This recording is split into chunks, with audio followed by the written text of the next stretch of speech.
सभी की खिदमत में सलाम अर्ज़ है। मेरे दाएं तरफ सोनाली आनंद जी हैं जो कि स्टेट स्पोक्स पर्सन हैं, और मेरे बाएं तरफ अमित पासवान जी हैं, ये भी स्पोक्स पर्सन हैं। और जैसा कि आप सब जानते हैं, 25 तारीख को दिल्ली में नीति आयोग की बैठक हुई थी, जिसमें प्रधानमंत्री जी शामिल थे और बिहार के हिंदुस्तान के कई मुख्यमंत्री शामिल हुए। बहुत ही इम्पोर्टेंट मीटिंग थी, लेकिन हमारे मुख्यमंत्री जी दिल्ली जाने के बावजूद इस अहम मीटिंग में शामिल नहीं हुए, और उन्होंने कहा कि हम इस मीटिंग में शामिल होने के लिए नहीं आए हैं, हम एनडीए की मीटिंग में शामिल होने के लिए दिल्ली आए हैं, जो कि कल थी 26 तारीख को। अब सवाल ये है कि अब जब आप इतनी इम्पोर्टेंट मीटिंग हो रही है, बिहार एक पिछड़ा दबा कुचला बीमारू राज्य है, आप उसके मुख्यमंत्री हैं, मुखिया हैं, आप इतनी अहम मीटिंग में नहीं जाते हैं, तो आप बिहार का विकास पुरुष कैसे हैं भाई? बिहार के आपको वहाँ रखना चाहिए था, बिहार की हालत को रखना चाहिए था, बिहार की तरक्की की बात करनी चाहिए थी, और आप उस अहम मीटिंग में शामिल न होकर के एनडीए की जो एक प्राइवेट मीटिंग है आप उसमें शामिल होते हैं कि 2-4 सीट और ज्यादा मांग ली जाए।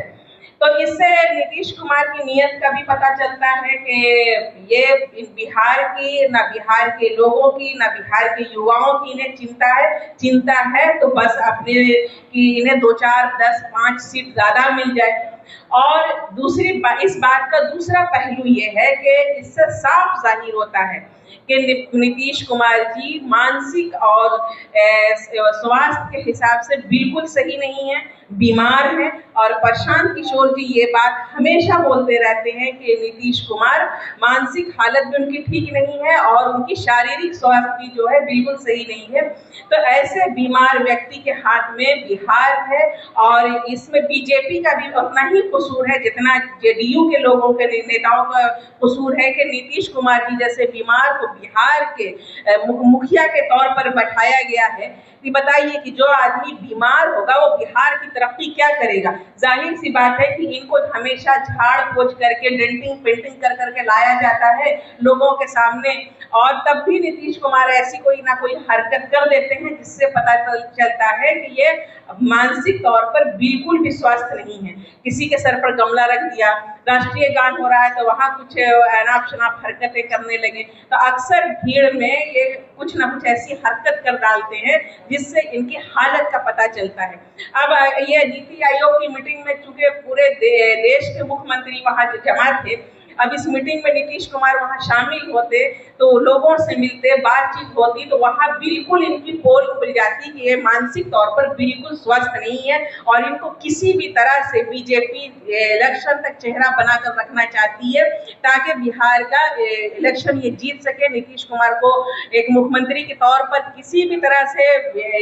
झाड़ पोछ करके खड़ा करके रखा जा रहा है। अगर ऐसा नहीं किया जाएगा तो कोई ठीक नहीं, नीतीश कुमार जी कब वो दूसरे तरफ चले जाएं, पलटी मार दें और इनके हाथ से बिहार निकल जाए। तो ये तमाम चीज़ें बिहार के हित में नहीं है। आप ये गौर कीजिएगा कि ये सारी चीज़ें चाहे एनडीए की जितनी भी पॉलिसीज हैं या नीतीश कुमार को मुख्यमंत्री बनाने के तौर पर भी आप देखिएगा तो बिहार के तरक्की के लिए कोई भी काम नहीं है, सिवाय इन लोगों को अपना हित चाहिए, अपना हित साधने के लिए ही ये सारे काम करते हैं। आगे की बात हमारी प्रवक्ता सोनाली जी करेंगे। आज का जो विषय है कि नीतीश कुमार जी माननीय मुख्यमंत्री हमारे, उन्होंने नीति आयोग की गवर्निंग काउंसिल की मीटिंग में पार्टिसिपेट नहीं किया। तो ये अगर आप देखें तो ये पहली बार नहीं है कि वो इस मीटिंग में पार्टिसिपेट नहीं कर रहे हैं। 23 में भी उन्होंने पार्टिसिपेट नहीं किया था, 24 में भी उन्होंने पार्टिसिपेट नहीं किया था, बिहार के डिप्टी सीएम ने उस मीटिंग को रिप्रेजेंट किया था। तो इससे ना हमें ये चीज़ सबसे पहले देखने को समझ में आती है कि उनकी जो राजनीतिक प्राथमिकता क्या है, इसका अंदाज़ा हमें लगता है कि कहीं देश के विकास, क्योंकि अगर हम नीति आयोग की मीटिंग की थीम की बात करें तो वो उसका थीम का नाम है विकसित राज्य और विकसित भारत @ 2047 तक जो हमने टारगेट रखा है उसके लिए। तो उससे अगर आप अवॉइड करके उसके आप इंटरनल पॉलिटिक्स में या इंटरनल पार्टी की मीटिंग करते हैं और आप उसको बाईपास करते हैं, तो उससे ये समझ में आता है कि आपके लिए ये नीति आयोग की मीटिंग एक फॉर्मेलिटी है, आपको लगता है ये रेगुलर प्रोसेस है जिसे बाईपास किया जा सकता है, इसकी कोई इम्पोर्टेंस नहीं है। इससे ये भी समझ में आता है कि आपकी अपनी राजनीतिक एजेंडा या फिर आपकी अपनी राजनीतिक प्राथमिकता जो है वो देश या विकास राज्य के विकास से पहले आता है। दूसरी चीज़ ये कि जब भी हम अगर आप इसमें पार्टिसिपेट नहीं करते तो दूसरी बात ये समझ में आती है कि आपके लिए नॉन इम्पॉर्टेंट है, और आपको साथ में ये भी लगता है कि अभी इस तत्काल इस में पार्टिसिपेट करना उतना पॉलिटिकली प्रॉफिटेबल नहीं रहेगा जितना कि हमें इंटरनल पॉलिटिक्स या इंटरनल समीकरण बनाने में जितना हमें प्रॉफिट मिलेगा। दूसरी चीज़ ये कि अगर आप देखें एनडीए के पटल पे जब ये डिस्कशन हो रहा है, तो ये डिस्कशन कोई नया डिस्कशन नहीं है, ये डिस्कशन चलता आ रहा है, आगे चल रहा है और आगे भी चलता रहेगा। तो फिर से वही बात आती है यहाँ पे कि उनकी प्रायोरिटीज़ कहाँ हैं, ये साफ साफ उनके मुंह से दिखता है हमें। दूसरी बात ये है कि हम नीतीश कुमार को जानते हैं कि वो किसी भी बाई हुक और बाई क्रुक चाहते हैं कि सत्ता में हम बने रहें। तो ऐसा हम उनका इस मूव को एज अ प्लान बी भी लेके सोच सकते हैं, या हम कह सकते हैं उनका ये प्लान करते तो अपने विपक्षी दल के नेताओं से भी वो एक काइंड संवाद में बने हुए हैं। तो अगर चुनाव के अंत में या फिर रिजल्ट आने तक उनके फेवर में अगर डिसीजंस नहीं होता है तो हो सकता है कि उनका रुख कुछ और हो। तो एज अ प्लान बी भी हम इसे देख सकते हैं। तीसरी बात ये कि जब अगर आप मीटिंग में पार्टिसिपेट नहीं करते हैं तो इसका एक प्रमुख रीज़न ये भी हो सकता है कि जब एक मीटिंग होती है, ये 2 साइडेड मीटिंग्स होते हैं, ये इसमें आपका रिव्यू भी लिया जाएगा, आपसे सवाल भी किए जाएंगे और आपसे आपका पक्ष भी पूछा जाएगा। तो बिहार, जैसा कि सदफ मैम ने कहा कि बिहार एक ऑलरेडी पिछड़ा राज्य है। अगर हम किसी भी पैरामीटर जिसके नीति आयोग जिसका विश्लेषण करती है, अगर हम उस पर बिहार का परफॉर्मेंस देखें तो बिहार हमेशा से पिछड़ा राज्य रहा। जब आप जाएंगे और आपसे सवाल पूछे जाएंगे तो आप हर इंडिकेटर्स पर हम देखें, चाहे वो पॉवर्टी इंडेक्स हो, चाहे वो हंगर का इंडेक्स हो, चाहे वो पॉवर्टी एलिवेशन हो, चाहे वो नल जल नीति हो, या जो भी प्रोग्राम्स जिस पर नीति आयोग रिव्यू करती है, या स्मार्ट सिटीज़ हो, हर में बिहार एक पुअर परफॉर्मिंग स्टेट्स के तौर पे ही जाना जाता है। तो जब आपसे सवाल पूछे जाएंगे तो आप उसके लिए प्रिपेयर्ड नहीं है, हम उसके लिए प्रिपेयर्ड नहीं हैं। तो और हम ये भी कह सकते हैं नीति आयोग के हर रिपोर्ट में यही खुलकर सामने आया है कि बिहार एक परफॉर्मिंग स्टेट है, एक नॉन परफॉर्मिंग स्टेट है। तो इससे बचने का भी एक हम ये कह सकते हैं कि हम अपनी इज्जत बचाने के लिए या फिर अपने आप को इससे स्किप करने का रास्ता हमने चुना है। Thank you.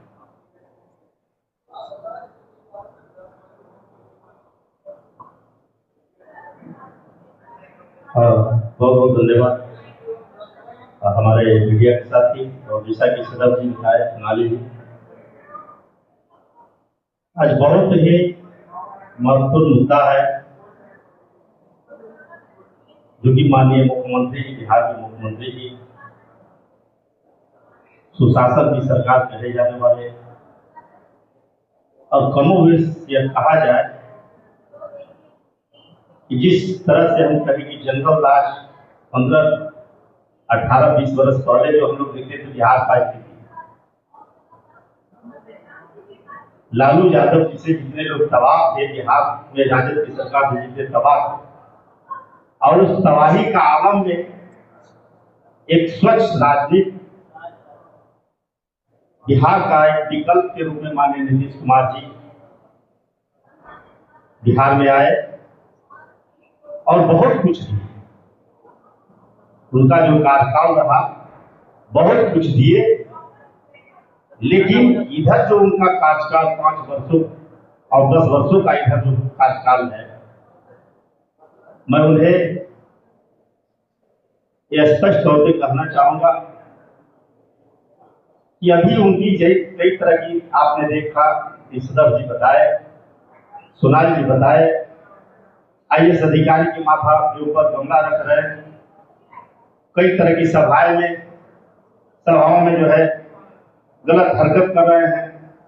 तो मैं समझता हूं कि उनको मानसिक रूप से, शारीरिक रूप से वह बीमार है, उनकी कोई गलती नहीं है, और सिर्फ उनके जो साथी आज जो भी बिहार का सरकार चलाने का काम कर रहे हैं, चाहे वह भोंजा पार्टी के लोग रहे, IAS अधिकारी के लोग रहे, उनसे मेरा एक ही आग्रह होगा कि सारे लोग पहले इनका इलाज कराएं। अगर सही मायने में आप इनका शुभचिंतक है, इनके साथ बिहार का शासन चला रहे हैं, आप इनके साथ और लंबी पारी कहीं खेल खेलना चाहते हैं, तो पहले आप इनको इलाज कराएं। नहीं तो आज जो हालात है, आप नीति आयोग की बैठक नीति आयोग की बैठक का मतलब होता है कि बिहार का एक एक एजेंडा, जो कमी है बिहार में बजट चाहिए या जो काम हुआ है उसका परफॉर्मेंस दिखाना है, जो मुझे कमी है बिहार में और क्या हमें आवश्यकता है उन बातों को रखना है। तो ऐसे महत्वपूर्ण मीटिंग जो कि हिंदुस्तान के एक एक मुख्यमंत्री कमोबेश वो चाहते हैं कि इस मीटिंग का इंतजार करते हैं कि हम लोग वहां पहुंचे, लेकिन इसके बावजूद अगर बिहार का मुख्यमंत्री वहां नहीं पहुंचते हैं और एनडीए की बैठक में जाते हैं और कहते हैं कि एनडीए की बैठक में हम आए, और एनडीए की बैठक में भी कुछ देर तक बैठने के बाद वो बाहर चले जाते हैं, उसके बाद आप समझ सकते हैं कि न पार्टी की बैठक में बैठ सकते हैं, नीति आयोग की बैठक में नहीं जा रहे हैं। तो इससे यह स्पष्ट होता है कि इनकी मानसिक तबियत बहुत खराब है और बिहार के लोग से भी मेरा गुजारिश है कि ऐसे माननीय मुख्यमंत्री जी को, जिस तरह से आज हम लोग देखते हैं कि एक चपरासी का भी बहाली होता है, एक सिपाही का भी बहाली होता है, तो कई तरह के टेस्ट लिए जाते हैं, कई तरह का जांच किए जाते हैं, ब्लड टेस्ट से लेकर कई तरह का जांच होता है, लेकिन बिहार का या किसी भी राज्य का अगर मुख्यमंत्री जिससे पूरे स्टेट का डेवलपमेंट होता है, उनके नेतृत्व में पूरा विकास होता है और बिहार जैसे सुंदर व स्वच्छ राज्य का मुख्यमंत्री है, तो ऐसे राज्यों के मुख्यमंत्री को हम चाहेंगे उनके पार्टी के लोगों कि आप इनको अविलंब इलाज कराएं और भारतीय जनता पार्टी के लोग जो इनको चाह रहे हैं कि हम किसी तरह चुनाव में चेहरा इनको बनाकर इनका जो वोट का जो प्रतिशत है उसका हम बेनिफिट ले लें, फायदा ले लें और महाराष्ट्र में जिस तरह से हम सरकार को बदलने का काम किए हैं उसी तरह से नीतीश कुमार को भी बाहर करने का काम करेंगे। इस तरह का जो भारतीय जनता पार्टी का साजिश चल रही है समझने की जरूरत है। आप तमाम साथियों से मैं निवेदन करना पूरे बिहार में 2 वर्षों तक लगातार आदरणीय प्रशांत किशोर जी ने पद यात्रा करके लगभग 1.5 करोड़ लोगों से मुलाकात उन्होंने करके और 2 वर्षों तक पदयात्रा करके पार्टी का निर्माण करके एक एक चीज जिस तरह से जानने का प्रयास किया, लोग के घर में पहुंचने का प्रयास किया, मैं समझता हूं जो बिहार के लोग विकल्प की तलाश में थे, आज जन स्वराज पार्टी विकल्प के तौर पे हम लोग ये गांव-गांव में हम लोग जाने का यह प्रयास कर रहे हैं। इस विकल्प में सभी की सहभागिता जरूरी होगी। इसी जी एक सवाल है, आप कह रहे हैं कि नीतीश कुमार बीमार है, विकास परियोजनाओं का सर्वेक्षण करने किसी भी वक्त निकल जाए, कैसे माने कि नीतीश कुमार बीमार है?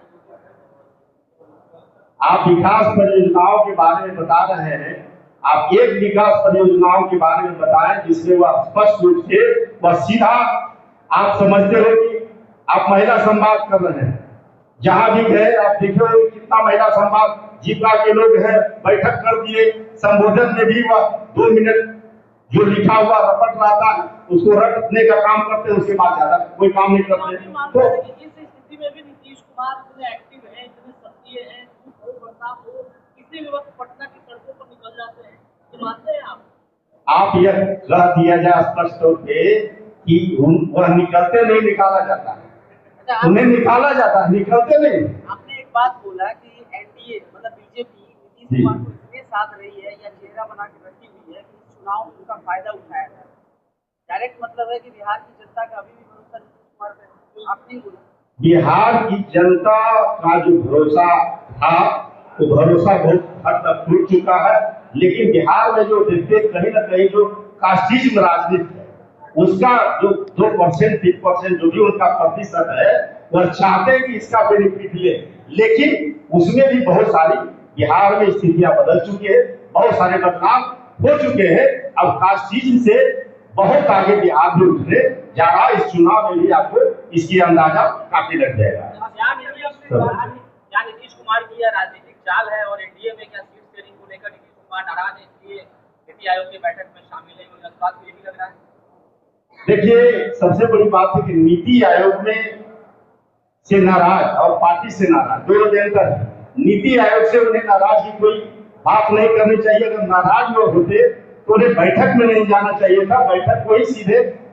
से खारिज करना चाहिए था कि बैठक में हम नहीं जाएंगे, और जो आपका अल्टीमेटम पार्टी को देना था कि हम इतने सीट पे चुनाव लड़ेंगे, इतने सीट पे नहीं लड़ेंगे, उनको स्पष्ट होते करना चाहिए था। अच्छा, जितने सारे सर्वे आ रहे हैं राजनीतिक दलों के, इसमें देखा जा रहा है कि प्रशांत किशोर पर भरोसा 0.77% लोगों का ही है। तेजस्वी यादव की हो या फिर नीतीश कुमार है, उनको भरोसा ज्यादा? देखिए, प्रशांत किशोर जी पर भरोसा आप देख रहे, पहले की अपेक्षा आप देख रहे हो कि किस तरह से प्रशांत जी का दौरा जिस तरह से हो रहा है पूरे बिहार के, पहले उत्तरी बिहार में काफी हम लोग पदयात्रा से लेकर अन्य विभिन्न तरह के कार्यक्रम का आयोजन हम लोग किए,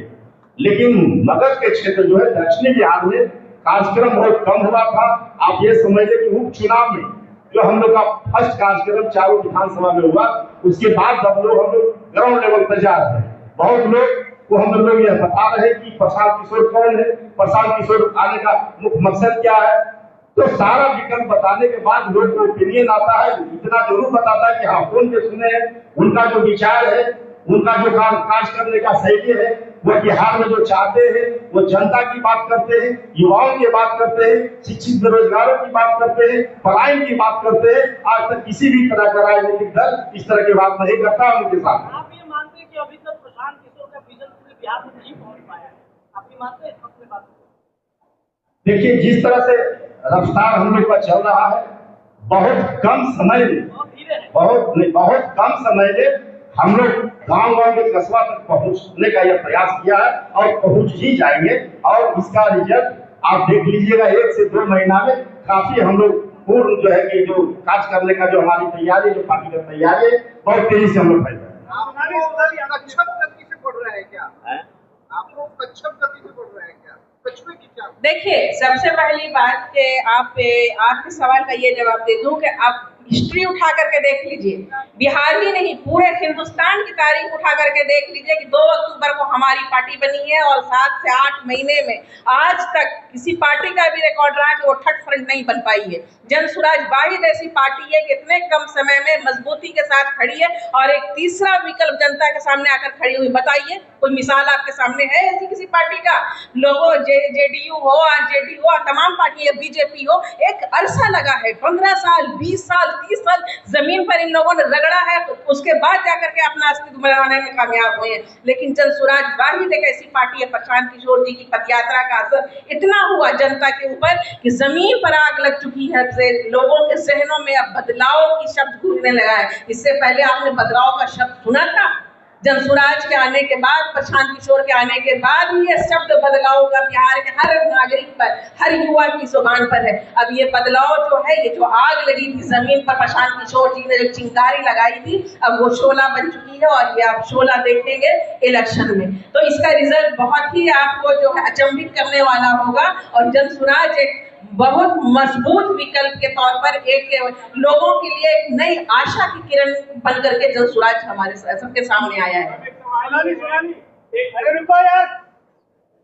क्या जरूरी है कि मुख्यमंत्री नीति आयोग की बैठक में जाए? हाँ, ये जरूरी है और ये लिखा हुआ है? लिखा तो कुछ भी नहीं है। आप जब राजनीति में आते हैं तो अब जो भी पॉलिसी बनाते हैं, जो भी डिसीजन लेते हैं, अपनी बुद्धि विवेक से डिसीजन लेते हैं। और मैंने पहले भी कहा, ये मूव आपकी प्राथमिकता क्या है उसको दर्शाता है। आपको लगता है कि इंटरनल पार्टी से नेगोशिएशन ज़्यादा इम्पोर्टेंट है देश या राज्य के विकास के ऊपर है, तो आपने ये चूज़ किया। तो हमारा यही तो कहना है कि आप किस चीज़ को कहाँ महत्व दे रहे हैं। आपको लगा राजनीतिक तौर पे ये प्रॉफिटेबल नहीं है अभी, हमें लगता है जितना समय है नीति आयोग की बैठक में मुख्यमंत्री के साथ तमाम अधिकारी भी जाते हैं, वो तो बैठक में तमाम जो समस्याएं उन्होंने वहाँ रखा। आपने मुद्दा ये क्यों बनाया कि नीतीश नहीं गए? क्योंकि पिछले 3 साल से हो रहा है ना, इसका ट्रैक रिकॉर्ड देखिए। समस्या किसी 1 साल हो सकती है, 2 साल हो सकती है, लेकिन ये बात मुद्दा इसलिए बनाई कि तीसरा